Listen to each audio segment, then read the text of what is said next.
Good evening my dear students.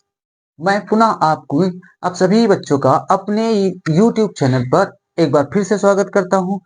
बच्चों, हमने अभी तक अच्छे से एकदम इनडायरेक्ट से रिलेटेड जो हमारे असर्टिव सेंटेंस थे उनके विषय में अच्छे से सीखा है, और उसी सीरीज में अब हम इंटरोगेटिव सेंटेंसेस को अच्छे से समझेंगे और उन्हें हम कैसे डायरेक्ट से इनडायरेक्ट स्पीच में बदल सकते हैं, उनको इस बोर्ड पर लिखे हुए कुछ एग्जाम्पल के थ्रू अच्छे से समझना है। और अगर आपने पूरा ध्यान इस वीडियो पर दिया तो ये क्लियर है कि आपके इनडायरेक्ट एकदम क्लियर हो जाएंगे। इंटरोगेटिव से रिलेटेड जितने भी डाउट्स होंगे मैं उनको पूरी तरीके से समाप्त करने की कोशिश करूंगा आपके मन से। ओके, अब हम स्टार्ट करते हैं अपनी वीडियो को। ओके, हमारे सामने एग्जांपल नंबर 1 है। Ram said to me, have I bought your book. मतलब राम ने मुझसे कहा, have I bought your book. आपने देखा कौन सा टेंस है? Present perfect.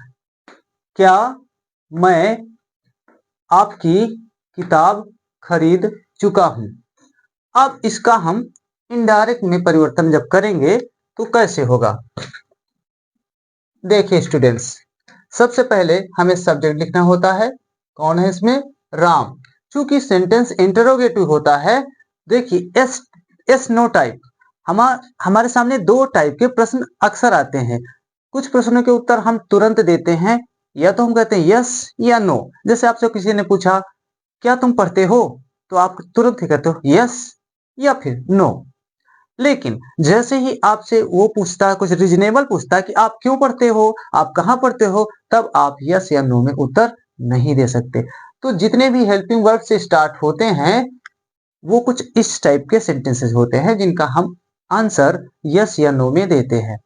ओके, तो ऐसे सेंटेंसेस में हम अभी तक असर्टिव सेंटेंस में हम कंजंक्शन दैट का यूज करते थे, बट यहाँ पे हम दैट बिल्कुल ही यूज नहीं करने वाले हैं। तो फिर क्या होगा? इसमें हम दो कंजंक्शंस का यूज कर सकते हैं, जैसे कि इफ या फिर वेदर।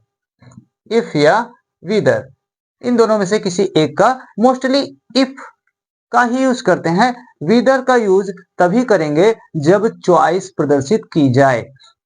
लेकिन यदि बीच में क्वेश्चन वर्ड ही देखें, जैसे वाई है, व्हेन है, हु है, तो अगर ये आ जाते हैं तो इस इफ या वेदर का काम भी समाप्त हो जाता है, क्योंकि वहां पे कनेक्टर का काम, कंजंक्शंस का काम ये हमारे क्वेश्चन वर्ड ही करने लगते हैं। अभी हम एग्जाम्पल के थ्रू और ज्यादा क्लियर करेंगे। जैसे राम, अभी तक रिपोर्टिंग वर्ब आप सेड टू को क्या करते थे? टोल्ड करते थे। बट डियर स्टूडेंट्स, यहाँ पर हमारे सेंटेंस इंटरोगेटिव है, इसलिए यहाँ पर प्रश्न पूछा जा रहा है। तो आप जानते हैं पूछना किसका मीनिंग होता है, कौन सा उसका अंग्रेजी बनाएंगे आप? पूछना की अंग्रेजी क्या? Asked, right? तो सेड टू को हम क्या कर दें? Asked. Ram asked me. Okay, अब इसके तुरंत बाद हमें एक कंजंक्शन चाहिए होता है, जो कि अब दैट नहीं लगाना है। चूंकि हेल्पिंग वर्ब से स्टार्ट है तो हम क्या लगाएंगे इसमें? इफ। मोस्टली इफ ही लगा लिया जाता है, बताया ना, वेदर का यूज तब ज्यादा बेटर है जब चॉइस हो। अच्छा, तो इफ कंजंक्शन को यहां पर आप लगा दीजिए। लेकिन मोस्ट इंपॉर्टेंट वन थिंग आपको ध्यान रखना है, इफ के तुरंत बाद ही हमें सब्जेक्ट लिखना होता है। और इसमें कौन है सब्जेक्ट? यहां देखें, कौन है सब्जेक्ट? आई। और आई कौन सा पर्सन है? पर्सन चेंज का जो चैप्टर है उसके विषय में मैंने डिटेल में आपको समझाया हुआ है। यदि आपको प्रोनाउन चेंज में थोड़ी सी भी दिक्कत होती है तो पहले आप इस वीडियो को पॉज करें और प्लेलिस्ट में जाएं, उस वीडियो को अच्छे से देखें, अच्छे से वॉच करें, प्रोनाउन के विषय में अच्छे से समझ लें, फिर इसको क्लिक करके देखना शुरू करेंगे तो आपको और ज्यादा चीजें क्लियर होती नजर आएंगी, राइट? तो ये आई कौन सा पर्सन है? फर्स्ट पर्सन मैंने आपको बताया था एक फॉर्मूला, कौन सा, सन बटे 123, 1 2 3। S means subject, O means object, N means no change. 1 का मतलब फर्स्ट पर्सन, 2 का मतलब सेकेंड पर्सन और 3 का मतलब थर्ड पर्सन। तो यदि हमारे रिपोर्टेड स्पीच में जो इन्वर्टेड कॉमा के अंदर है वो क्या होती है, रिपोर्टेड स्पीच, इसके अंदर अगर हमको मिलता है कौन सा पर्सन, फर्स्ट पर्सन, याद रखें तो वो रिपोर्टिंग वर्ब के सब्जेक्ट के अनुसार बदलेगा। यदि इसके अंदर कहीं भी सेकंड पर्सन है तो वो रिपोर्टिंग वर्ब के ऑब्जेक्ट के अनुसार बदलेगा। बट इसके अंदर अगर कोई थर्ड पर्सन है तो एन का मतलब उसे हम चेंज ही नहीं करते, नो चेंज, राइट। ये हमने आपको पहले भी बता रखा है, फिर भी मैंने सोचा शॉर्ट में एक बार बता ही देते हैं। चलिए, तो इफ के तुरंत बाद बच्चों हमें रखना है क्या, सब्जेक्ट, और ये आई कहां से चेंज होगा, सब्जेक्ट से, अकॉर्डिंग टू सब्जेक्ट, ऐसे राम से बदलेगा तो राम के अनुसार बदलेगा। बट अब इसके बाद हम इससे दोबारा पूछेंगे कि आप ये बताइए आपके ऊपर कौन सा केस लागू है।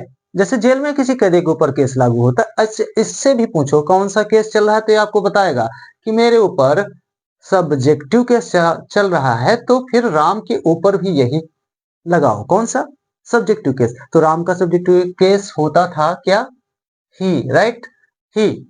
और उसके बाद हैज, यहाँ पे हैव है, अभी सब्जेक्ट हमारा ही है तो ये सिंगुलर है इसलिए क्या लगा लें, हैज, और उसका पास्ट करेंगे तो क्या हो जाएगा, had.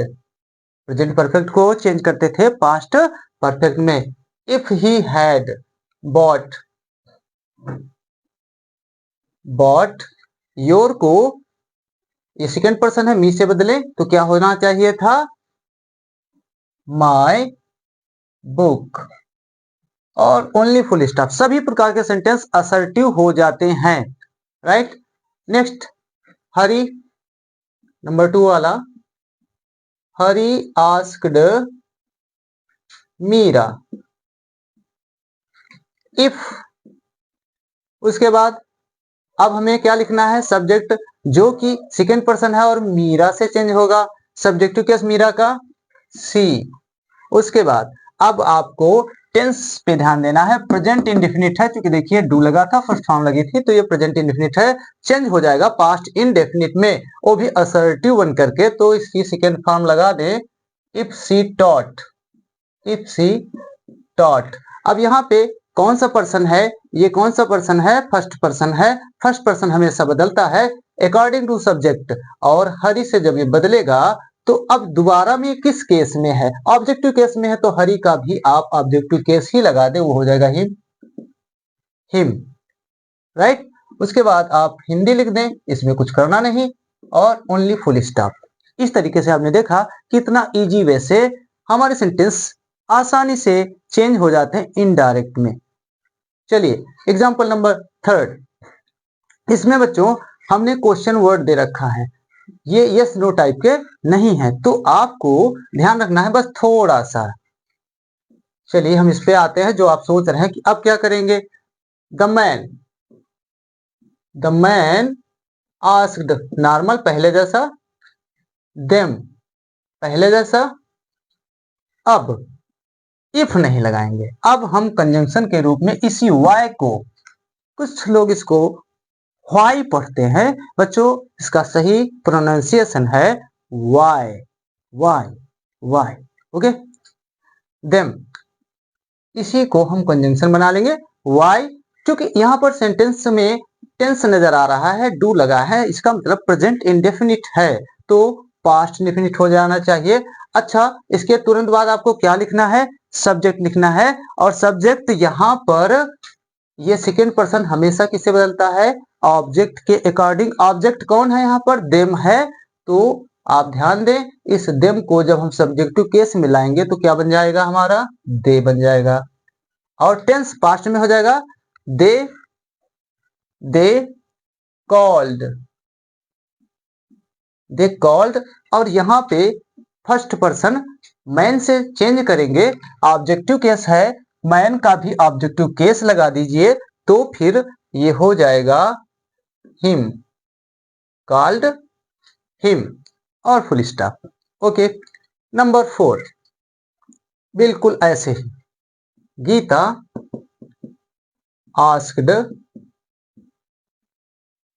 Ramu.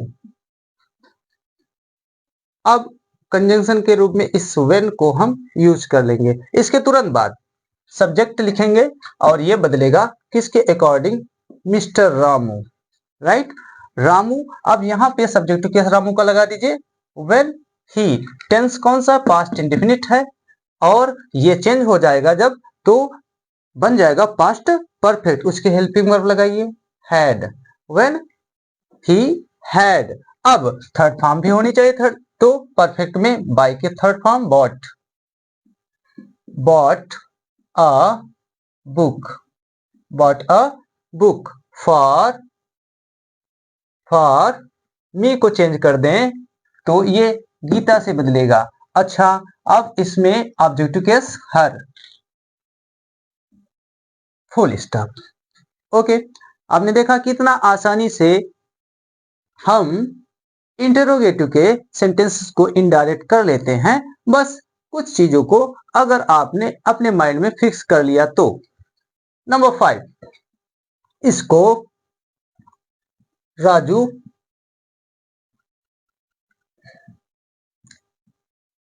Raju asked me. फिर से ध्यान रखें, ये जब एक ऐसा वर्ड है हु, ऐसे सेंटेंस में हु जो होता है ये दोनों कार्य करता है, इंटरोगेटिव और सब्जेक्ट दोनों का ही कार्य करता है, तो इसे ही हम कनेक्टर भी मान लेते हैं और सब्जेक्ट भी मान लेते हैं। तो इसके बाद में हम हु रखेंगे और अतिरिक्त कुछ नहीं, टेंस बदल देंगे, हैड टेकन। हाँ बच्चों, यहाँ पे चेंज करें, देखें मी, तो ये किससे बदलेगा, अकॉर्डिंग टू राजू।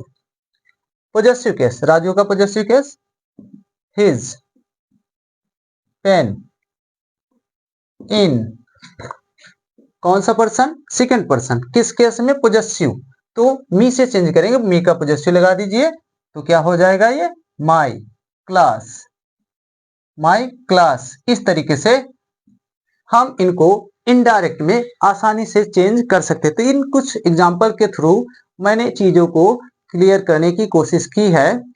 चूंकि वीडियो ज्यादा लंबा हो जाएगा, इसका नेक्स्ट पार्ट जो थोड़ा सा एडवांस लेवल के इंटरोगेटिव सेंटेंस होते हैं वो हम आपके लिए जल्द ही लेकर आएंगे। कमेंट कीजिएगा। थैंक्स।